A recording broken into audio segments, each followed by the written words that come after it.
IAS, GATE, PSU and all technical exams की complete handwritten note के साथ online study करने के लिए वीडियो के नीचे दिए गए सब्सक्राइब बटन के ऊपर क्लिक कर लेवे और लेटेस्ट नोटिफिकेशन के लिए बेल आइकन पर क्लिक करना ना भूलें। Hello guys, this is Bharat and welcome again to my channel. Now we are starting open channel flow. This is the part of fluid mechanics also. पानी की हम 3-4 subject पढ़ते हैं। फ्लूइड मैकेनिक्स फर्स्ट हो गई, फ्लूइड मैकेनिक्स, उसके बाद में हाइड्रोलिक मशीन, एक है ओसीएफ ओपन चैनल फ्लो, एक है इरिगेशन और एक है हाइड्रोलॉजी। इस सारे में हम पानी की बहुत ज़्यादा चीज़ें पढ़ते हैं। ठीक है, पानी कहाँ से आया, पानी कहाँ गया, किस तरीके से गया, किस तरीके से पानी का फ्लो हो रहा है। ओके, कोई डैम बन गया तो डैम में किस तरीके से पानी का वाटर का प्रेशर, अपलिफ्ट प्रेशर लगता रहेगा। मतलब पानी से रिलेटेड जितनी चीज़ें ना हम इसी में कवर कर लेते हैं। हाँ, सोइल में भी थोड़ा वो यूज़ आता है, लेकिन सोइल में इतना यूज़ नहीं है, उसमें हम सोइल पे ज़्यादा फोकस करते हैं। ठीक है, फ्लूइड मैकेनिक्स के मैंने कुछ लेक्चर अपलोड कर रखे हैं, बाकी आगे भी करेंगे। ठीक है, ओपन चैनल फ्लो स्टार्ट कर रहे हैं इसमें। इसको हमने बेसिकली 6 पार्ट में डिवाइड कर रखा है ओपन चैनल फ्लो को। Introduction, uniform flow, energy depth relationship, gradually varied flow, rapid varied flow and surges. ये जो रैपिड वेरिड फ्लो है इसको हम हाइड्रोलिक जंप से भी डिनोट कर देते हैं, क्योंकि जो हाइड्रोलिक जंप वगैरह बनता है ना, वो इस रैपिड वेरिड फ्लो में ही बनता है। रैपिडली जो वेरिड फ्लो होता है उसी में बनता है। हाइड्रोलिक जंप से एनर्जी लॉस होती है, लेकिन there are of many advantages and disadvantages of hydraulic jump. ठीक है, वो डिटेल से जब इस चैप्टर को पढ़ेंगे तो वहाँ आपको पता लगेगा कि क्या क्या एडवांटेज है, क्या क्या डिसएडवांटेज है इस हाइड्रोलिक जंप के। ठीक है, जो भी हमें ज़्यादा जोर लगेगा समझने में वो हमें यही लगेगा ओपन यूनिफॉर्म फ्लो से लेकर के इस रैपिड वेरिड फ्लो में। ये सर्जेज भी छोटा सा चैप्टर है, इसको कवर कर लेंगे। और इंट्रोडक्शन भी जस्ट इंट्रोडक्शन है, आपको पहले ही पता होगा, फिर भी मैं आपको बता देता हूँ, क्योंकि हम कंप्लीट स्टडी करेंगे। तो अगर आपको आता है तो अच्छी बात है, और नहीं आता है चीज़ें तो आप एक बार देख लेना क्या क्या करेंगे। ओके, इंट्रोडक्शन से शुरू करते हैं, यूनिट नंबर फर्स्ट से। ओके, पहली बात, ओपन चैनल फ्लो क्या होता है। हम ओपन चैनल किसको समझते हैं कि जो हमेशा ओपन रहता है, लेकिन ऐसा नहीं है। ओपन चैनल फ्लो वो होगा, जैसे मान लो ये कोई चैनल है, ठीक है, इसमें पानी यहाँ तक फ्लो कर रहा है। ठीक है, यहाँ तक इसमें पानी फ्लो कर रहा है। पानी, जहाँ भी पानी आएगा ना, उसको पानी को इस तरीके से डिनोट करते हैं। ठीक है, ये आपको पता होगा, इस तरीके से डिनोट करें। इसका मतलब ये फ्री सरफेस है वाटर का या किसी का भी, कोई भी लिक्विड है उसका फ्री सरफेस है। ऑयल भी हो सकता है, वाटर भी हो सकता है, कुछ भी। ठीक है, अब इसके ऊपर क्या है, यहाँ पर एटमॉस्फेयर है, एटमॉस्फेरिक एयर है। ठीक है, तो इसको हम क्या बोलेंगे, ओपन चैनल बोलेंगे। हाँ, ऐसा भी हो सकता है कि आपका ये चैनल तो क्लोज है बिल्कुल, लेकिन इसमें जो फ्लो हो रहा है वो पार्शियली फिल्ड है, मतलब कि यहाँ तक फ्लो हो रहा है सिर्फ। ठीक है, ये ऊपर की जगह खाली पड़ी है इसमें। ठीक है, यहाँ पर पानी हो रहा है, तो ये जो खाली जगह पड़ी है इसमें क्या होगी, एयर होगी। एयर मतलब एटमॉस्फेरिक एयर मानेंगे उसको, तो एटमॉस्फेरिक एयर होगी। और एटमॉस्फेरिक इसलिए मानते हैं क्योंकि एटमॉस्फेरिक एयर हम वहाँ बनाने के लिए जगह जगह पर हम उसमें क्या करते हैं, सीवर, जैसे सीवर हो गया, उसमें जगह जगह पर हम खाली जगह छोड़ते हैं, ऊपर मैन होल वगैरह छोड़ देते हैं। उससे इसमें एटमॉस्फेयर एयर, एटमॉस्फेरिक जो एनवायरनमेंट है वो बना रहता है। तो आपका या तो चैनल ओपन हो, अगर ओपन चैनल है तो 100% वो ओपन चैनल फ्लो होगा, क्योंकि उसमें जो फ्लो हो रहा है ओपन चैनल होगा। अगर आपका चैनल क्लोज है लेकिन उसमें जो फ्लो हो रहा है वो पार्शियली फिल्ड है, कंप्लीटली फिल्ड नहीं है, जैसे मान लो यहाँ पर ये फिल्ड पूरा फिल होता है, यहाँ पर यहाँ तक फिल होता, तो इसमें कोई फ्री सरफेस नहीं बना। तो जो फ्री सरफेस नहीं बना तो हम इसको ओपन चैनल नहीं बोल सकते। ठीक है, ये बात आ गई यहाँ पर, यही चीज़ यहाँ पर लिख रखी है। हाँ, स्टार्ट करने से पहले जो पहला जो यूनिट है इंट्रोडक्शन, इसमें हैंड राइटिंग इतनी अच्छी नहीं है, तो आप थोड़ा समझने की कोशिश करना, कुछ कुछ तो समझ आ जाएगा, बाकी मैं बोल रहा हूँ उससे और अच्छा समझ आ जाएगा आपको। ठीक है, ये क्या बोल रहा है, open channel flow refer to the flow of liquid in channel open to atmosphere, या तो एटमोसफेयर में ओपन हो आपका चैनल, और in a partially filled conduit and the character, partially filled conduit हो गया तक, and the characteristics by the presence and characterize by the presence of liquid gas interference free surface. और क्या बोल रहा था मैं, ये लाइन क्या लिख रखी है यहाँ, करेक्टराइज से लेकर के, कि जो आपका जो सरफेस होता है, जैसे ये चैनल है, यहाँ पर ये सरफेस है, ये वाला सरफेस है, ये वाला, ये क्या है आपका फ्री सरफेस है। इसके अंदर ये वाला सरफेस है आपका, ये क्या है, फ्री सरफेस है। और ये कह रहा है कि उसको करेक्टराइज, मतलब उसको हम करेक्टराइज करते हैं कि वो फ्री सरफेस है। ये चीज़ यहाँ तक ये बोल रखी है। इतनी बात समझ आ गई। ये तो इंट्रोडक्शन आपको फील लेना पड़ेगा, थोड़ा फील लोगे ना तो आगे इजी रहेगा समझने में। ओ शेप लोग कहते हैं कि समझ नहीं आती, लेकिन ईजी है, एक बार फील ले लोगे ना तो समझ आ जाएगी। ओके, आगे बढ़ने से पहले आपको 2-3 चीज़ों का पता होना चाहिए। क्या क्या है कि पहली चीज़ तो है the driving force in OCF is gradually gravity.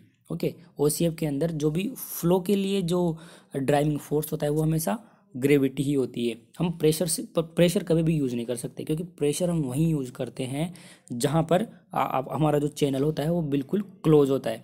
जैसे आपने देखा भी होगा आपके घर में जो टंकी है, ऊपर टंकी भरने के लिए, आपके घर में क्या, मेरे घर में भी, अपने घरों में ऊपर टंकी भरने के लिए मोटर का यूज़ करते हैं। मोटर में प्रेशर जनरेट होता है नीचे से, ठीक है। इलेक्ट्रिकल एनर्जी को मैकेनिकल एनर्जी में कन्वर्ट करती है मोटर। उससे जो प्रेशर जनरेट होता है, प्रेशर से पानी ऊपर चढ़ता रहता है। डिटेल से इसके बारे में हम हाइड्रोलिक मशीन में जो टरबाइन वगैरह है वहाँ पर पढ़ेंगे। जस्ट आप अभी इतना ही समझो, ठीक है। अगर मान लो वो आपका फिल नहीं होता, कंप्लीटली फिल नहीं है, ठीक है, तो उसमें प्रेशर यूज़ करेंगे तो प्रेशर का इतना ज़्यादा वो नहीं होगा, लॉसेस बहुत ज़्यादा होते रहेंगे। इसलिए हम हमेशा जो OCF में जो भी ड्राइविंग फोर्स होता है उसको फ्लो करवाने के लिए वो हमेशा ग्रेविटी होता है। ग्रेविटी मतलब कि उसमें हम थोड़ा सा स्लोप देते हैं। आगे बढ़ेंगे तो आपको और अच्छे तरीके से समझ आएगा। बस ये ध्यान रखो आप कि जो ड्राइविंग फोर्स होता है OCF में, ओपन चैनल फ्लो में, फ्लो करवाने के लिए ग्रेविटी होता है। कुछ स्लोप देते हैं हम, स्लोप के कारण उसमें फ्लो होता रहता है। जैसे सीवर हो गया, सीवर कभी भी हम एनवायरनमेंट में डिटेल से पढ़ेंगे, सीवर कभी भी हम फुल के लिए डिज़ाइन नहीं करते हैं उसको, हाफ के लिए, 3/4 के लिए ही डिज़ाइन करते हैं, वो उतना ही बेहतर है। क्योंकि उसमें हमेशा हम क्या करते हैं, ऊपर जगह खाली रख के चलते हैं, क्योंकि बाद में शॉर्ट सर्किटिंग वगैरह या फिर कुछ भी अगर मैक्सिमम डिस्चार्ज हो गया किसी कारण से, तो उसका उसको अकाउंट फॉर करने के लिए हम ऐसा ही करते हैं हमेशा। तो सीवर भी हमें हमेशा क्या होता है, क्या क्या होता है, ओपन चैनल होता है, ठीक है। दूसरी बात, जो इसका फ्री सरफेस होगा ऊपर, उस पर शेयर स्ट्रेस हम जीरो मानेंगे। क्योंकि लगेगा थोड़ा बहुत तो लगेगा, हवा वगैरह लगाती है थोड़ी बहुत तो उसके ऊपर शीयर स्ट्रेस, लेकिन वो हम नेग्लिजिबल मान के चलते हैं, ठीक है। तो दो चीज़ें आपको ध्यान रखनी है, OCF में जो भी ड्राइविंग फोर्स होता है वो क्या रहता है, ग्रेविटी रहती है, और शीयर स्ट्रेस फ्री सरफेस के ऊपर जीरो मान के चलते हैं, ठीक है। अब कुछ चैनल के टाइप है, अलग अलग तरीके के टाइप्स हैं। पहला है prismatic and non prismatic channel. ये इतने काम के नहीं है, ठीक है, ये सिर्फ नाम ही ध्यान रखो आप कि प्रिज्मेटिक एंड नॉन प्रिज्मेटिक होता है। कुछ अलग क्लासिफिकेशन और है, rigid boundary channel and mobile boundary channel, ठीक है। Rigid boundary channel and mobile boundary channel, हम हमारे OCF में जो कंप्लीट हम स्टडी करेंगे पूरा OCF की, ओपन चैनल फ्लो की, उसमें हम रिजिड बाउंड्री चैनल के ऊपर ही स्टडी करेंगे, मोबाइल बाउंड्री चैनल के ऊपर स्टडी नहीं करेंगे, ठीक है। सारा फोकस हमारा इसके ऊपर रहेगा, रिजिड बाउंड्री चैनल के ऊपर। रिजिड बाउंड्री चैनल में क्या होता है, only depth varies with space and time. मतलब कि हम क्या करेंगे, जो चैनल होता है हमारा उसमें क्या है, लाइंड चैनल होता है। जैसे कोई भी फिल लाइंड मतलब कि उसके ऊपर कंक्रीट से ऊपर उसके ऊपर लाइनिंग कर देंगे। लाइनिंग का मतलब क्या है कि जैसे हमने ये गड्ढा खोदा, क्रॉस सेक्शन साइड व्यू देख रहे हैं इसका, ठीक है, क्रॉस सेक्शन देख रहे हैं, तो यहाँ पर क्या है, कंक्रीट से यहाँ लाइनिंग कर देंगे, इसकी लाइनिंग यहाँ पर, ठीक है, इस तरीके से लाइनिंग कर देंगे कंक्रीट से। अब इसमें कुछ फ्लो होगा, तो फ्लो के कारण यहाँ पर ना तो कुछ स्कावरिंग होगी, ठीक है, इसका जो रफनेस है, इसकी जो रफनेस रहेगी वो भी हमेशा कांस्टेंट रहेगी। रिजिड का मतलब है कि चारों तरफ से रिजिड है, अब वो फ्लो उसका कुछ बिगाड़ नहीं सकता है, ना तो इसकी डेप्थ चेंज होगी, सॉरी डेप्थ चेंज होगी, पानी के कारण होती रहेगी डेप्थ। मान लो कभी फ्लो इतना हो रहा है तो कभी इतना हो रहा है, कभी कम हो गया कभी ज़्यादा हो गया, डेप्थ वेरी होगी। ना तो इसका शेप चेंज होगा, ना ही इसका रफनेस कोफिशिएंट चेंज होगा, और स्लोप भी हम कांस्टेंट मान के चलते हैं, पूरे में स्लोप कांस्टेंट रहेगा। हम खुद इसको डिजाइन करते हैं, लाइनिंग करेंगे तो बिल्कुल कांस्टेंट स्लोप रहेगा।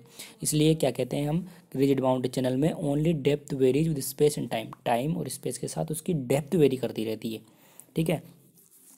दूसरी, बाउंड्री इज नॉट डिफॉर्मेबल। तो जब हम उसका कंक्रीट की लाइनिंग करते हैं तो डिफॉर्म कहाँ से होगी, वो तो डिफॉर्म नहीं होगी। नेक्स्ट बात है, shape roughness parameter are not function of flow. Flow के फंक्शन नहीं होते हैं, क्योंकि वो फिक्स चीज़ें होती है, तो फंक्शन कहाँ से होगा, फंक्शन सिर्फ एक ही होगा, वो होगी डेप्थ। किसमें, रिजिड बाउंड्री चैनल में।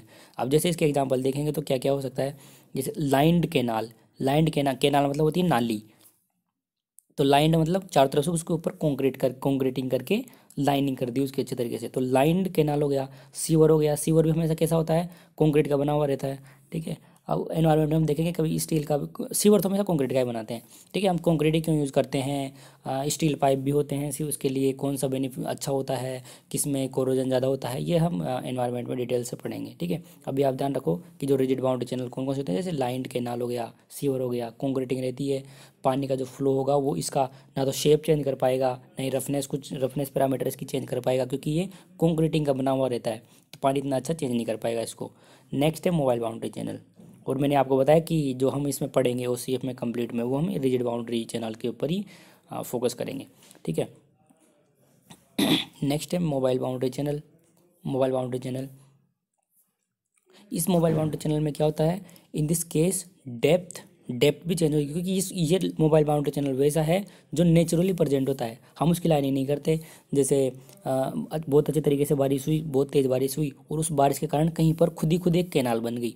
अब मान लो कि अगली बार और तेज़ बारिश होगी, तो वो उसके अंदर पानी बहेगा, तो पानी के कारण वहाँ पर होती रहेगी, नीचे स्काउरिंग होती रहेगी, स्काउरिंग के कारण वहाँ पर डेप्थ और बढ़ती जाएगी। तो ये जो मोबाइल बाउंड्री चैनल होते हैं ना, ये सारे है ना नेचुरली बनते हैं, ये हम इसका कुछ नहीं करते हैं इन दिस केस। तो इस नेचुरली बनेंगे तो नेचुरली तो कुछ भी हो सकता है, हमारा कोई उसके ऊपर वो नहीं होता, क्या कहते हैं ना, हमारा उसके ऊपर कोई भी जोर नहीं चलता हमारा उसके ऊपर। जैसे अब उसकी डेप्थ भी चेंज हो सकती है, विड्थ भी चेंज हो सकती है, उसका स्लोप भी चेंज हो सकता है, उसका लेआउट बिल्कुल कुछ भी लेआउट भी चेंज हो सकता है। मतलब कि हमारा किसी भी चीज़ के ऊपर कोई जोर नहीं होता, कुछ भी चेंज हो सकता है, किसके, स्पेस और टाइम के साथ, समय समय के साथ और जगह जगह के हिसाब से। ठीक है, तो हम क्या मान के चलेंगे कि इसके अंदर डेप्थ, विड्थ, बेड स्लोप और लेआउट चारों ही फंक्शन हैं फ्लो के। ठीक है, तो हम ये कह सकते हैं कि रिजिड बाउंड्री चैनल ये थस है। ठीक है, दस है, ये THUS, ये DOES नहीं, दस rigid boundary channel, rigid boundary है 1 डिग्री ऑफ फ्रीडम, क्योंकि सिर्फ डेप्थ उसकी क्या होती है, फंक्शन ऑफ फ्लो होता है। ठीक है, और मोबाइल बाउंड्री चैनल में 4 डिग्री ऑफ फ्रीडम है, 4 डिग्री ऑफ फ्रीडम, ये ध्यान रखनी है। ठीक है, चीज़ इंपॉर्टेंट है। ठीक है, 1 डिग्री फ्रीडम, इसमें 4 डिग्री फ्रीडम। 4 डिग्री फ्रीडम क्यों है इसमें, क्योंकि इसके अंदर depth, slope and depth, width, slope and layout चारों चीज़ें चेंज हो जाती है। ठीक है, ये लिख रखा, we will study only rigid boundary channel. OCF में हम रिजिड बाउंड्री चैनल के ऊपर फोकस करेंगे। नेक्स्ट है टाइप्स ऑफ फ्लो। ठीक है, यहाँ से फिर चीज़ें इंपॉर्टेंट है, ये आपको ध्यान रखना है, but we will study in next class. Thanks for watching this lecture. नमस्कार।